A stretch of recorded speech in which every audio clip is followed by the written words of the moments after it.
Yo, what's good? It's your boy King Haas. We live and direct another episode, Paparazzi TV, right now. We've been trying to get her for a minute, What's but she up? finally here. Sabrina Foxx is in the building. What's good, mamas? Thank you for having me, Paparazzi TV. Yes. So, we've been rocking with you for a minute. We've been playing your songs for a minute.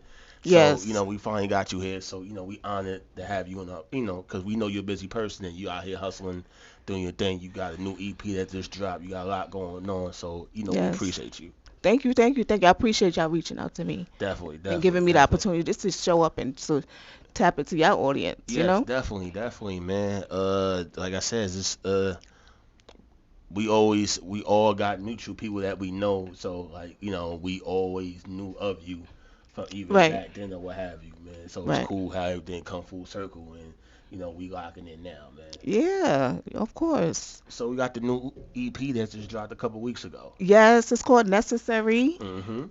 It's based very necessary. All right. Okay. Okay. It got 6 tracks on it. I got my boy DJ Smoke Black on it, mixing it, doing what he need to do. I got producers like the real Dazel. He works with the Locks. Okay. I got a couple of new producers I that's see new. Wonder on there also, right? Yes, DJ Yeah. Boy Shout out to Wonder Wonder, is on man. there. He Yeah. got my new single is a New York anthem. I like the song. The New York anthem, Yeah. like out. But also I got a new young producer. His name is Trav. Did that. Like he's Okay. really dope. Like he changes his flow. He changes up different tones. Like he's really dope. All right. So it's really a basic melting pot of different scenarios and stories of my life. Listen, the New York joint, the royalty joint, Hmm. and I Need a Beat joint Is is my yours? favorite Oh, joints thank off the album you. or what Thank have you. Thank you. you. So I could tell you kind of took your time with it or what I have you. did. I did. It's because my first big break was with DJ K Slay, right? R.I.P. Yes, bless him. He gave me the opportunity to work with him on his last EP called Accolades. And that was like the very beginning of my career as an Mhm. artist. So that was really big for me. So it took about 5 years to really like put out something that I felt was good enough Mhm. to put out. And it took 5 years, but it was necessary for me to take those steps. So, cause not everybody could get close to K-Slade like that, cause he Hmm. was very particular about who he worked with. So how did that relationship come about? Kay always been like in different parts of the entertainment business. Like he Mhm. was with the, how you say, locked up people, Mhm. connecting them through the magazine, Straight Stunt Yeah, magazine. definitely. He connected them with the artists as well. He wasn't afraid to work with new up and coming He artists definitely wasn't. that had the core values of hip hop. Mhm. Like he really took hip hop very Seriously, that's seriously. a fact. like he That's a like he fact. took it very seriously. Mhm.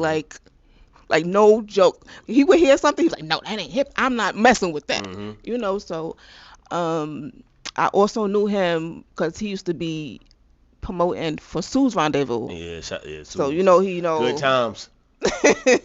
he messed with the girls, with the ladies. Mhm. So at the time, I was doing something with that as well. Mhm. So we crossed paths at Quad, and he was like, "Yo, I got this single I want you to be on." I'm like, "Me?" And at the time, I was like doing like gospel hip hop, Okay. like making like golly hip hop songs. Mhm. So I didn't really think that people was really listening to me. He was like, "Yo, I see what you're doing. I want you on it." And the song was called "Don't Judge Me." Okay. Yeah. Now, I like how you touched on that. How you first came in and you was dealing with gospel hip hop. Mhm. So not every artist. Usually it's the opposite. Usually when they come in, they doing regular hip hop, and then later on they transition to gospel. So you came off dealing with gospel off the rip. So what brought that along? Um, I'm God's child. I love God, and it Mhm. was just epiphany of me, just like 'cause I've always been in the industry, but I didn't know like how to be an artist. I always wanted to be an artist, but I just Mhm. didn't know that I had it in me to be a rapper. And my first songs was about God. Mhm. It was around the pandemic. I made a song with it was called One Word, Mhm. and I was just like, if we could just say one word to save everybody, Mhm.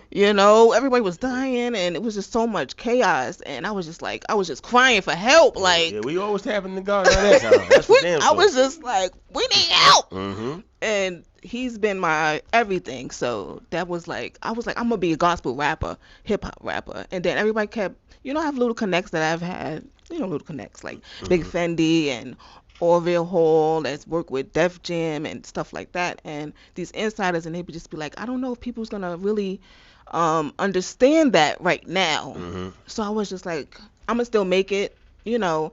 And then I was like, I had a conversation with God, and He was like, no, no, no.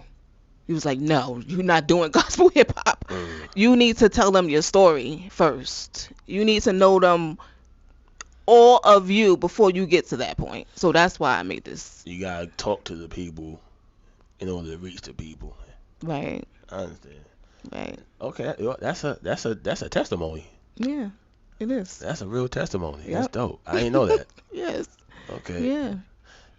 And then that's beautiful because we you don't hear too many artists. Period. I don't care what genre talking about God, Mhm. and that's a beautiful thing. Because usually it's just especially nowadays with the culture, half these rappers is on demon time. That's the thing. We on demon time, on demon time.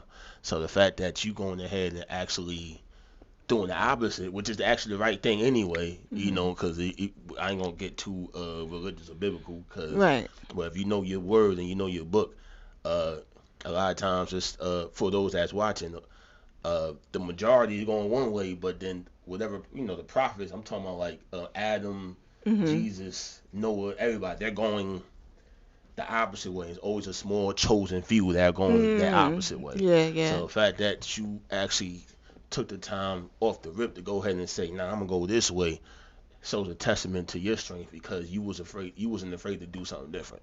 Absolutely not. Mhm. Absolutely not. I've Mhm. always went after what I wanted to do, and I've accomplished it on so much high levels that I'm blessed. Cool. But I also want people to know that I'm not perfect. Mhm. So that's why it was necessary for me to put out different songs of my life in each track. Because to me, like, I see, have a song called Thug Love. I heard that one too. See, now to That me, wasn't gospel. that wasn't gospel, but like every song that you put out as an artist is just a testimony to you. Hmm. If you write your stuff, The good, but you write your I stuff, write so my that, stuff. that applies to you. Yes, I write my stuff. It's like every time you record your song as an artist, it's a 3 minute autobiography Mhm. Mhm. for the authentic artist or what have you. You know what I'm Mhm. trying to say? Because you giving them a piece of you.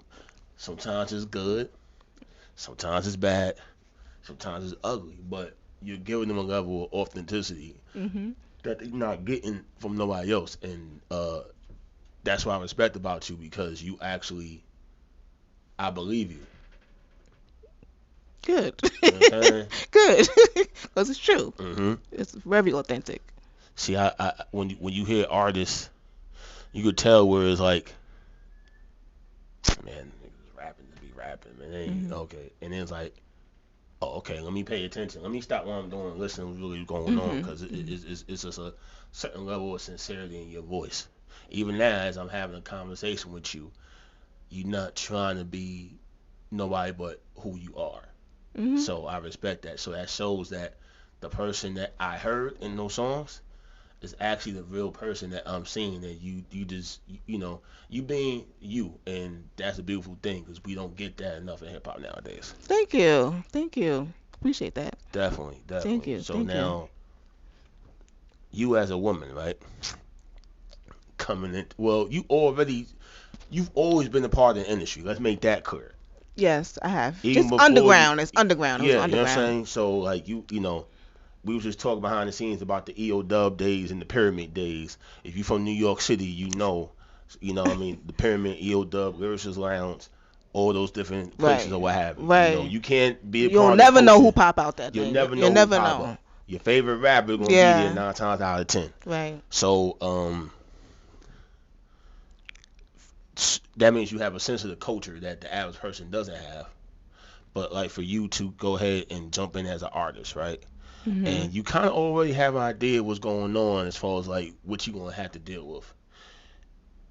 And you walk into some of these rooms and you're dealing with people, and you want them to hear you as a person, but a lot of times for the average female, it's discriminatory, unfortunately, right? Yeah. So for other female artists that are watching this, how do you navigate being around these wolves? Mm. Are female wolves too, or is it called something else? I'm a Mm, fox, but mhm, I'm a wolf too. mhm, So that's what you also have to be at the same time. You have to keep your eyes open and know who you're dealing with.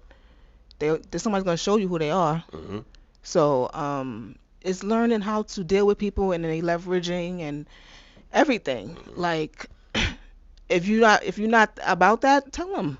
mhm. You know what I'm saying? They not closing no doors. They not opening no doors. That's a If it's fact. your time, if it's for you, it's gonna happen. That's it.